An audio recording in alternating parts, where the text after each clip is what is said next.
Two Gold Coasters are on their way to having the #1 mental health podcast in Australia. The pair helping each other through some dark times before coming out the other side to launch Shared Minds.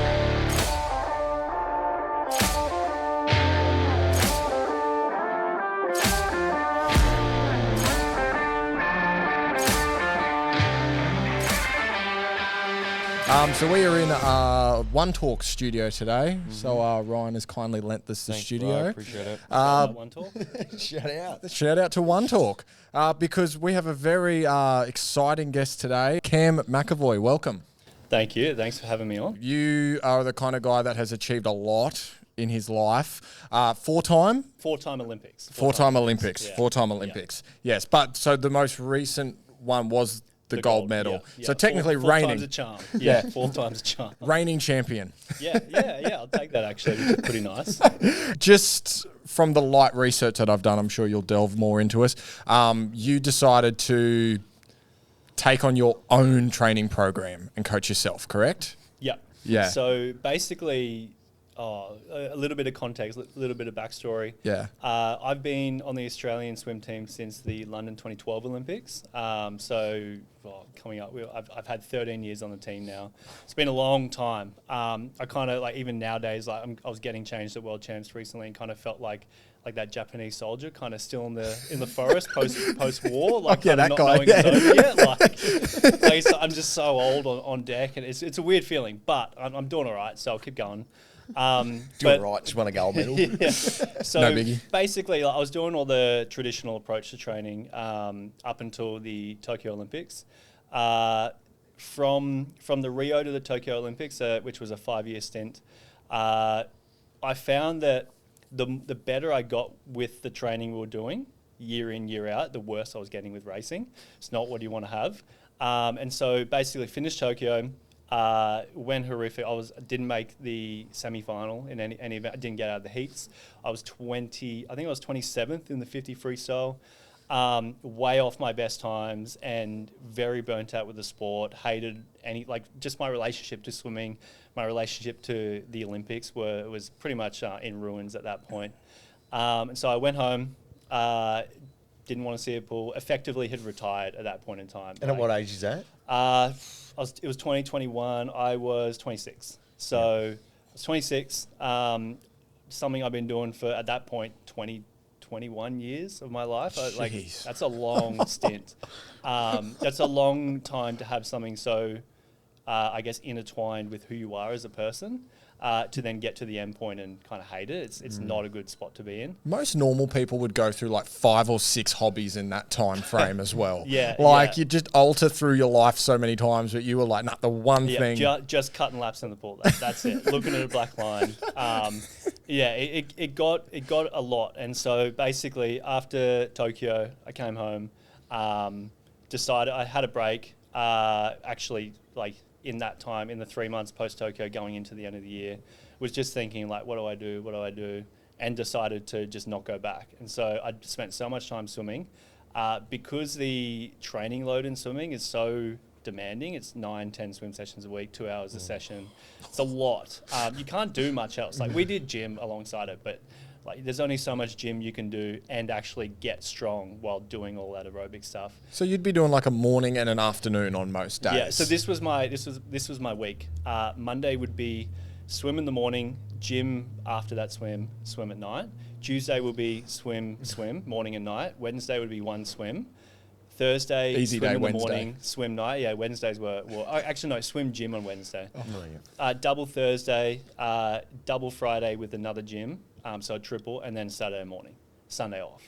And I pretty much did that from when I was probably 11 up until Tokyo Olympics.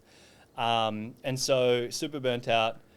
In that year away from the sport, I just wanted to lift weights. I wanted to do stuff that was enjoyable, fun. Didn't have any plan in mind, just like your usual bro split in the gym, like just like push, pull, back legs, all that type of stuff. Made it up as I went. I didn't know what I was doing. Yeah, I was just happy I was in there like lifting weights, you know. Wander in and look and go, that one's free. I'll do that today. No, literally, that's where you get to. And like, it was fun. It was so much fun. Did heaps of rock climbing, but the more I got into it, the more I kind of realized, so I'm naturally pretty curious about why things work. So after a little bit of time, I eventually sat back and was like, right, let's actually get a bit of structure to this. Like, let's see where I can take it. And as I learnt about the philosophies of training in the strength world, even what the rock climbers were doing, I had a little dabble, like what the track guys were doing, the 100, the 200 guys. And basically I got to a point where I realized what I was doing in the water was pretty dumb, just to put it bluntly, and that there was a whole new world that I could potentially develop. And so in 2022, I got to a point where I learnt enough that I was willing to give it a go. And so I gave it a crack. That was it. Just why not? I'll give it a go. It was literally a fuck around, find out type of thing. Was like on the scale, like I was on a 10 on both of them. And so, but like it was closure either way, because in my head, I'd known for a few years that the regular training methods were a little bit off. I just wasn't getting better. You can kind of just feel in your body that you're not adapting the way you're meant to be doing. So I had ideas of, okay, things should be different. And the closure came in, okay, I'll give this a crack. Other sports are like, they've solidified these methods and doing their own stuff. Maybe it works in the water. And so if I do it and it pays off, great. I can just see where it takes it or where I can take it. And if it doesn't pay off, I can just look at my career and go, okay, that training must be, it's there for a reason. It's the meta within swimming for a reason. It works in a certain niche group of people. And I just did the best I could with that type of training, and I could be happy with that and move on. So it was closure either way, and that made it a lot easier to dive in. Dive in. Yeah, like Was the Olympics since you were a kid something that you were always striving for, or are you just going? So my first swimming club was Miami Swimming Club on the Gold Coast. Grant Hackett was there at the time. People like John Rooney, Climmy, all of them had little training stints there. 2003, Michael Phelps came over a few times for training camps. I got to see him. And so you're just around all of these swimming legends from some grom in the water who I'd finish my training at like 5:30. I'd get out and I'd go watch Hackey do his laps, or like in 03, like Phelps and Hackey just going at it on a Saturday morning. And being so young, it kind of, I don't know, it was a mixture of, okay, that's the norm, but also idolizing the people who were Olympians on deck every day that I got to see. The coach there, Dennis Cottrell as well, he was super active with a lot of younger swimmers as well. Like you'd walk past him, he'd have a chat to you about X, Y, Z, go on about Olympic stories here. He went to Athens in 04, came back with a whole bunch of merch, gave him out. I got an Athens shirt and I was just stoked. And it was just, it was like best day of my life. And so being surrounded by it, it definitely planted something there as a seed to like, okay, if I get good, maybe I have an opportunity to go and do that. But it was also on the other side of the coin, you're surrounded by these effective like gods of the sport day to day, and like you're just doing what you're doing in the pool, and then you look over and you're seeing them just do like the craziest stuff in the water. And so it also made it kind of seem a little bit out of reach. Like, it's like, it was just such a weird like dichotomy of maybe I could do that because they're everywhere here. But then these guys are insane. Like, I can only do what I'm doing. Like, how am I ever going to get to that? It's such a weird thing to hold both of them at the same time. Do you think comparing yourself to them was, like, did you compare yourself to them and where you were at?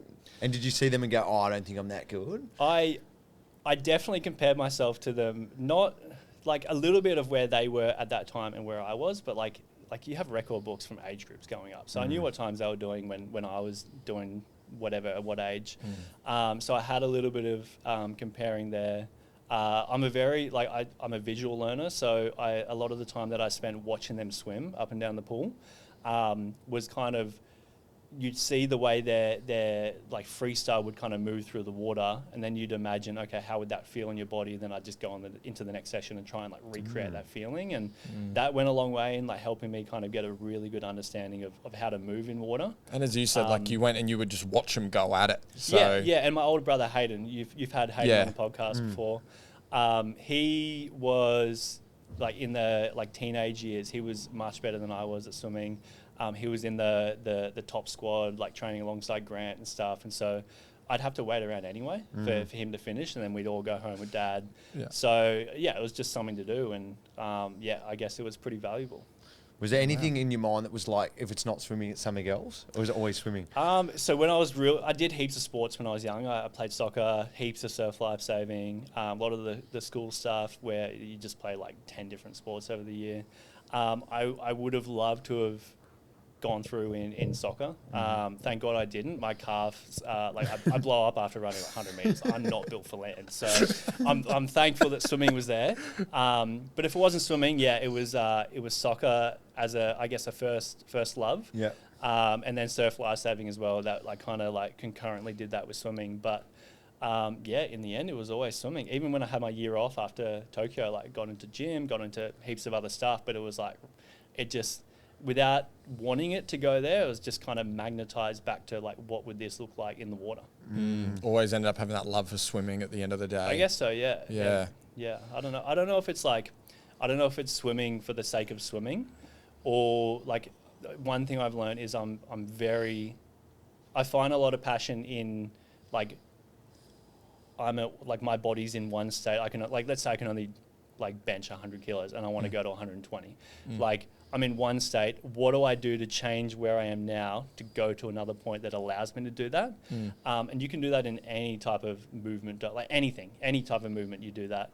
And so I don't know if it's swimming for the sake of swimming or swimming because that's just what I was best at, and that's what I could change the best as well, and kind of get go the furthest, and you just get a little bit of dopamine out of having a very high goal and hitting it, and swimming was just the domain that I could do that in. So is that part of that, as you said, you kind of rewrote your training? Is that part of what you did? You kind of looked at everything and went, oh, try and do that better, that better, that better? Well, so in the strength world, so a lot of my new training was taken from philosophies in strength, in what the track guys do. 200 on the track, time-wise, is the 50 free in the water. A little bit of speed cycling.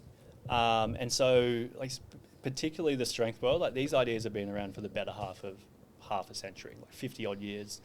And swimming was just in its own little pocket for sprinting, where it just, the more I learned about it, the more it didn't make sense. I'm still dumbfounded how...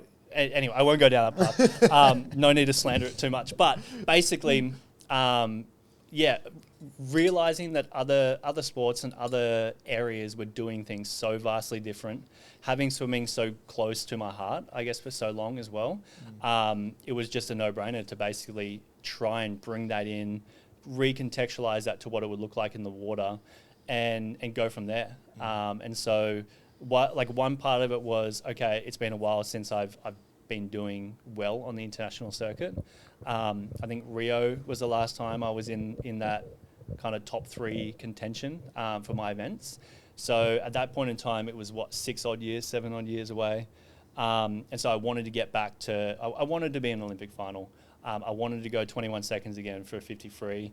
But I also wanted to change the sport in some aspect. I know of so many people who have gone through the sport and just been absolutely mentally burnt out by the end of it. They'd spent 10 years, 15 years, 20 years in the sport, and they finish it hating it because of the way it's trained.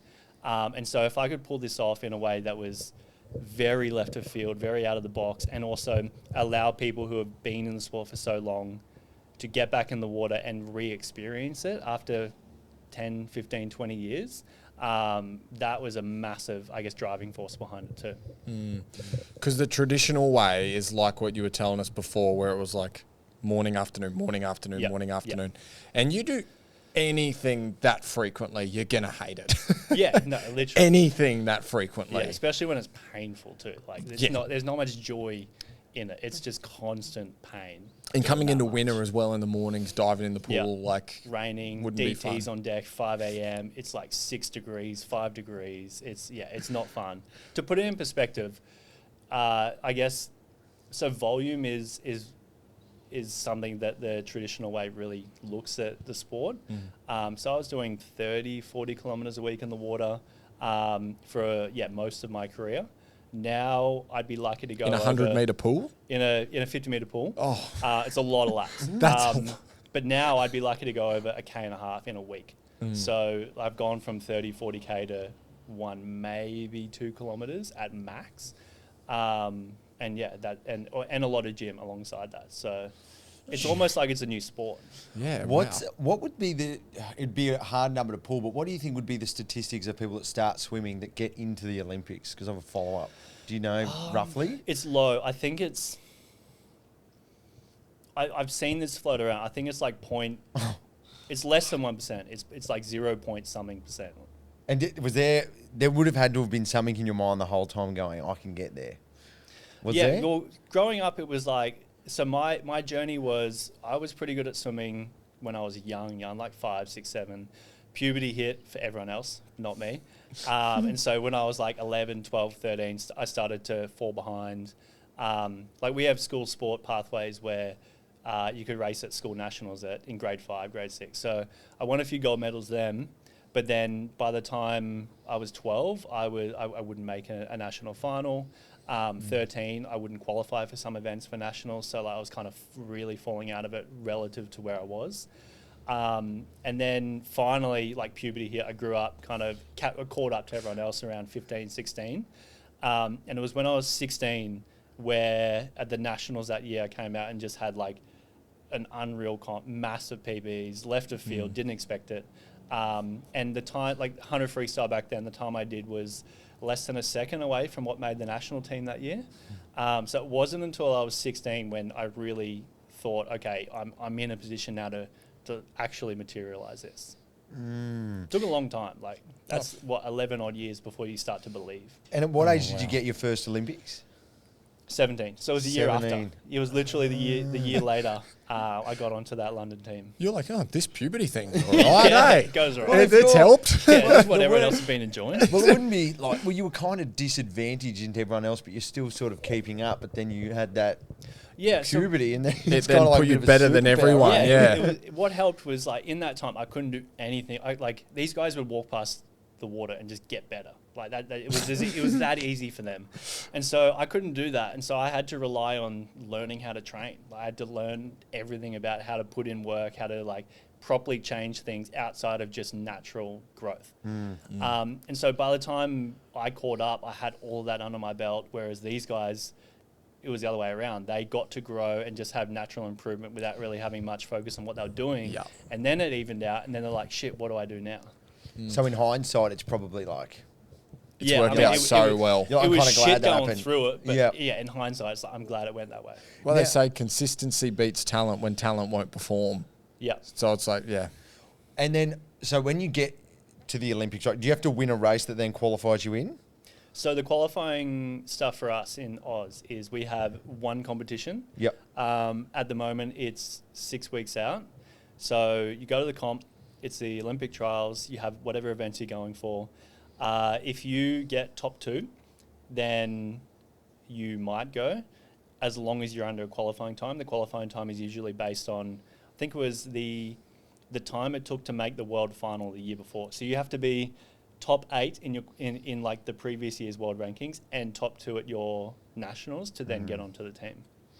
So when you, unless you're in a relay, and then it's top 5 or 6. And as you said, like it's that 0.1% make it. That would be, there'd be hundreds of swimmers competing for some of those events, those early events. Yeah, well, I've been around a long time now in the sport. I've seen a lot of, I guess, like generations of swimmers go through. The amount of people who, like, more talented than I am, like, just unreal athletes, unreal swimmers who just don't ever get to that end point for whatever reason it may be.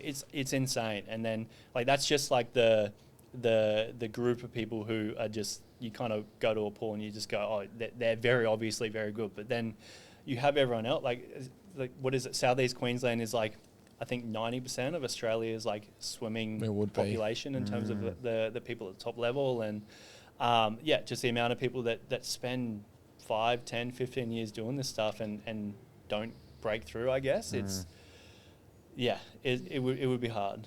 So as someone who kind of grew up watching all of these Olympic legends in the pool, how did it feel when you got to the Olympics for the first time? It was a lot, because the Olympics isn't just the the aquatic center. Like you're in the village, you're like the staging camp we had pre-Olympics. We're in Manchester. We were staying at the same hotel as the US basketball team. So like Kobe, LeBron, KD, they're all walking around like in the hotel. We had there was a floor for team. Yeah, there was a floor for the team rooms, and so our like Swim Oz team room was there, and right next door was like all of those guys. And so like I just grew up on the Gold Coast, like kind of just. Yeah, not much happens there, relatively speaking. Yeah. And then you're in a Manchester hotel, and like the room next door is just full of like the best basketballers, like Kobe, like some of the best ones in history. Kobe came out to watch like some of the training sessions, and I got you get stage fright standing there. Yeah, well, I had to gift him like this like what do you call it, the Aussie Dolphins training togs. I don't know why, but I was like, fuck yeah, that's sick. I'll do it. And so I got to meet him in that sense, and it was really cool, but. That would have been scarier than the race. Yeah, it was a lot. It was a lot. And then in the village as well. The Olympics like, is nothing now. Like two instances in the village. Like I was walking to the dining hall for lunch one time, and there was this big crowd. I was like, oh, what's going on? Kind of waited a couple of minutes to see what it was, and it was a Queen of England just kind of walking through no the village. biggie. I was like, okay, that's unique. Don't see that every day. And then another time I sat down, and the dining hall it's massive. I think it's like 2 football fields. You've got all the food on the outside, and then just like long picnic tables in the middle. Sat down for lunch, and like 5 minutes later, like Roger Federer sat down like 10 meters like on the same table as me, and just started eating lunch. And I'm just like, what?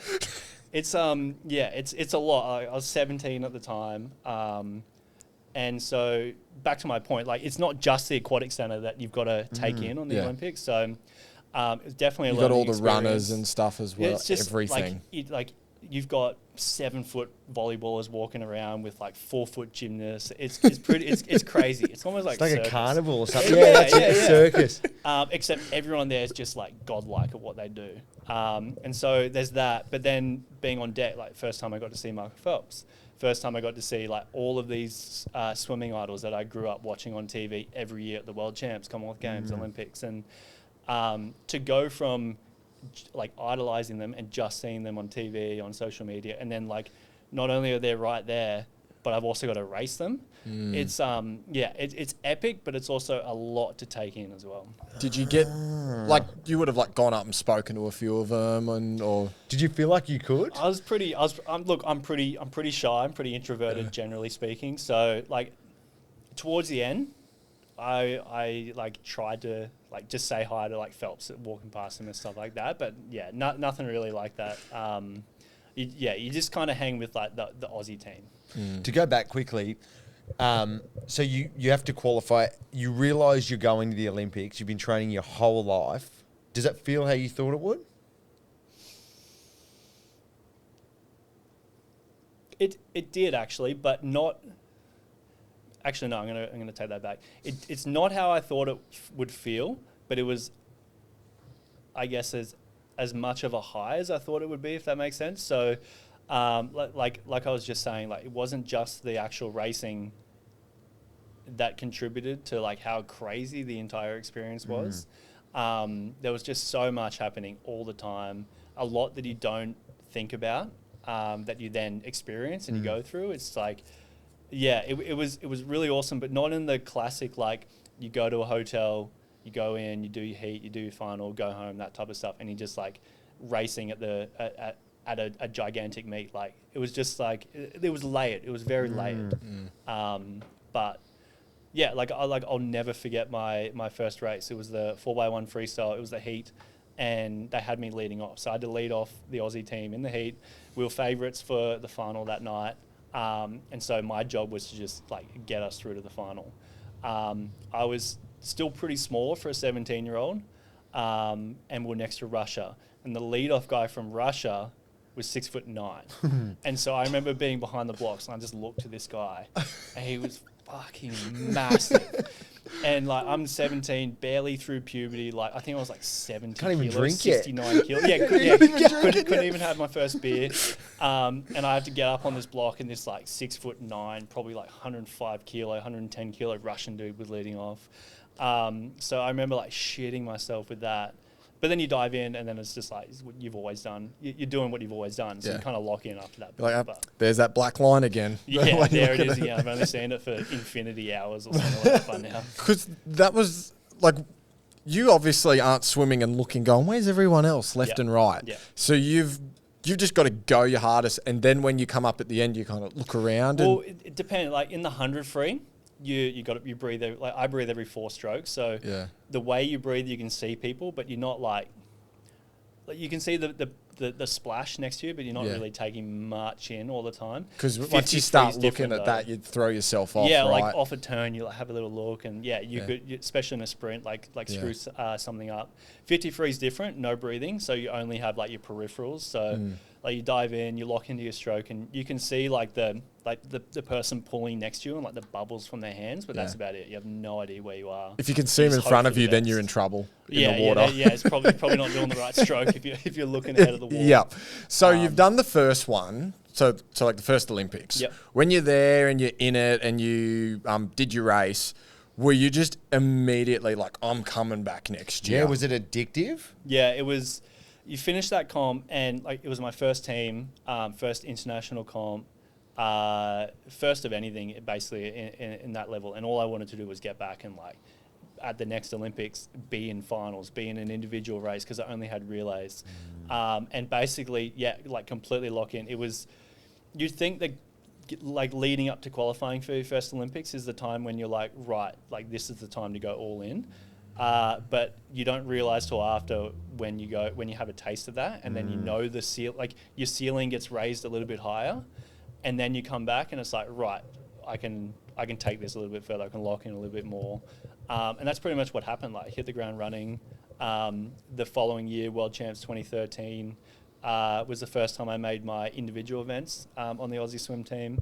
The 100, 200 free, had some relays. I got 4th at the World Champs that year as well, unexpectedly. Didn't expect that. I was out in lane 1, and I was like 0.17 off winning the 100 freestyle at that comp. So, like to flip the switch That's from... like half a That's not even a stroke blink, those eh? times. It's so tiny. And Yeah. like to go from a heat swimmer in relays a year before, kind of like wide-eyed, like this is all new, to potentially maybe have been world champ if I like nailed the finish a little bit more or turn. Like it was a massive change. If I dove off the block, like just Yeah, a like little bit better launched, reaction time or anything like that. But yeah, it really things changed really quick post London. yeah. When you get home from that first Olympic or any Olympics, is it kind of weird? Like after being surrounded by all those people and then you kind of just back into regular life? Have you heard of post Olympic blues? No, not No. really. It hits hard. Does it? Everyone talks about it. Basically, you go into the Olympics as you get closer to an Olympics, as you get closer to competing, your world gets smaller and smaller. Where like literally a week out, the only thing that exists is the swimming pool, what you eat, and sleep, and that's pretty much it. So you spend so much time where your world gets tiny. You have one singular focus. You go and do that. You either fall short from what you wanted and you just like crumble, or you hit what you wanted. It's like your wildest dreams. Everything pays off. You're getting messages left, right, and center from 1,000 people. A lot of people you don't even know just coming up to you on the street being like, yeah, good job. It's a massive high. And then you go back home and within 2 days, the world's moved on. Yeah. Not even that. Yeah. Like the world's moved on. Your world basically goes from being extremely small to massive, in terms of like everyone reaching out, people you don't know, like knowing about you. So that gets flipped upside down. And then you've got no goal, you've got no daily routine, you've got nothing really. Well, like it's not that you got nothing, but you But just like your get next home thing is to nothing. 4 years away. Like Yeah, it like the wind gets taken out of you. yeah. And so it's just this crazy feeling where you just have to come down. And no matter if you go well at the Olympics or not, like there is a come down for it. And like heaps of stories, like I went through it myself post Paris. Phelps, every Olympics, Phelps would go through it. Like everyone talks about it. And so it's a very well-known thing within the athletic community, and it's definitely something that I reckon needs to be like expanded upon, researched about. Yeah, it's super interesting. You wouldn't expect it. Tune in tomorrow at 6 a.m. to catch the second half of this incredible interview.